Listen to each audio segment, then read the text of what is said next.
A Case of Hysteria, Dora Case Study by Sigmund Freud. So, this man is Sigmund Freud. He was an American neurologist and the founder of psychoanalysis, a clinical method treating psychopathology through dialogue between a patient and a psychologist. He had been a heavy cigar smoker all of his life, and his cancer deemed inoperable in 1939. He died on September 23, 1939, by committing suicide using three separate doses of morphine. Dora is the pseudonym given by Sigmund Freud to a patient who he diagnosed with hysteria and treated for about 11 weeks in 1900s. Her most hysterical symptom was aphonia, or loss of voice. The patient's real name was Ida Bauer from 1882 to 1945. Her own brother, Otto Bauer, was a leading member of the Automarxist movement. Freud described himself as a conscientious archaeologist, uncovering past events in Dora's life and investigating her familial relationships. Dora was attached to her father, Philip Bauer, and to her brother, Otto Bauer, but was distant from her mother. Dora's mother, Katharina Gerber, who assumed the role and duties of housewife and developed a habit of obsessive cleaning. She had suffered from health problems too. Since an outing involving climbing, she had also developed a nervous cough. At the age of around 12, she experienced headaches and migraines. She visited Freud in 1896 but did not go for the full treatment Freud suggested. 2 years later, Dora became reclusive, refusing company and expressed wish to commit suicide. She is then diagnosed with hysteria. She underwent hydrotherapy and electric shocks in an effort to combat the symptoms, but to no avail. Freud referred to Dora's symptoms as petite hysteria and was keen to understand her circumstances.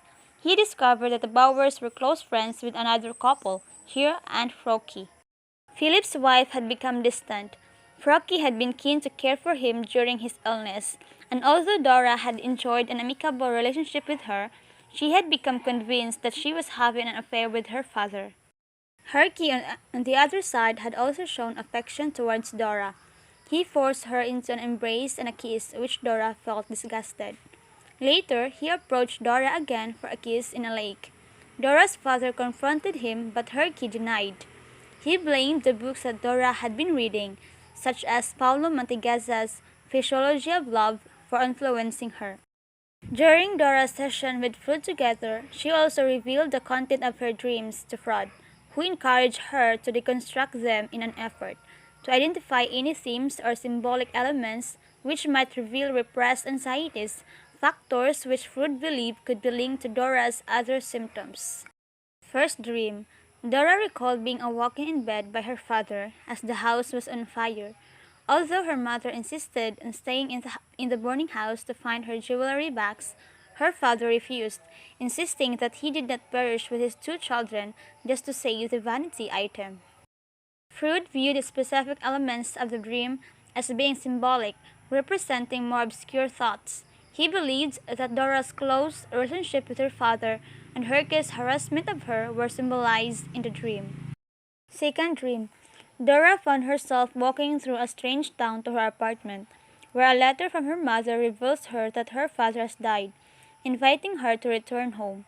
In pursuit of the train station, strangers keep telling her that it is just 5 more minutes away. When Dora finally reaches the station and reaches her mother's house, the family have already left for the cemetery. Freud's interpretation of Dora's dreams epitomized the approach that he described in his 1899 book, The Interpretation of Dreams. However, it did not solve the mystery of Dora's symptoms. Instead, he felt that the oral stage of psychosexual development during the first year of Dora's life has been interrupted, leading to an oral fixation which would explain Dora's smoking habit and nervous cough. Other symptoms, such as stomachache in the absence of her parents, were, according to Freud, an attempt to gain the attention and love of Dora's parents when she had to share such affection with her brother. Freud believed that she was also jealous of the affection that Frauke attracted from her father. This subconscious desire for her father's attention might today be attributed to the Electra complex, the equivalent in females to the Oedipus complex that Freud theorized.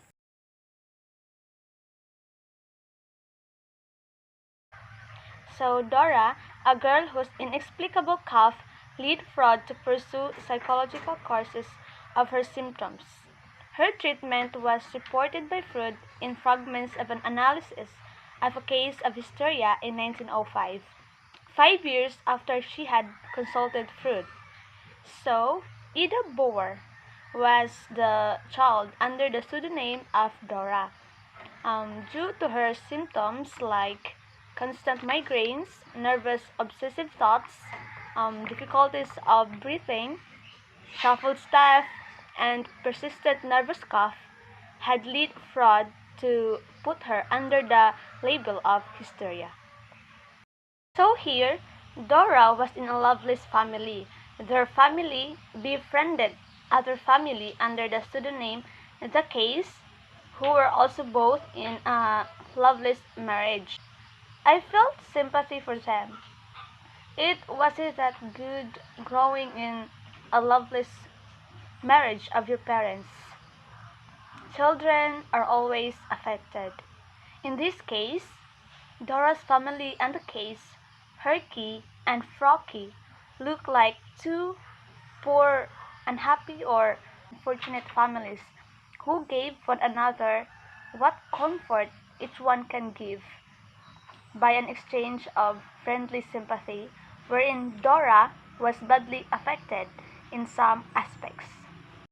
And then there was trigger that unleashed Dora's hysterical symptoms, like the sexual advances made to her by Herky on a vacation at Herky's residence on a lake. So these are also the triggers that unleash Dora's hysterical symptoms. When Dora later confronts Herky about this sexual liberty, he asserts, Herky asserts that Dora merely imagined it. She fantasizes this presumptive act of sexual seduction. So, for Herky, the best defense is a strong offense. He turns the tables on Dora's accusation. And then, Dora's father sides completely with Herky in this.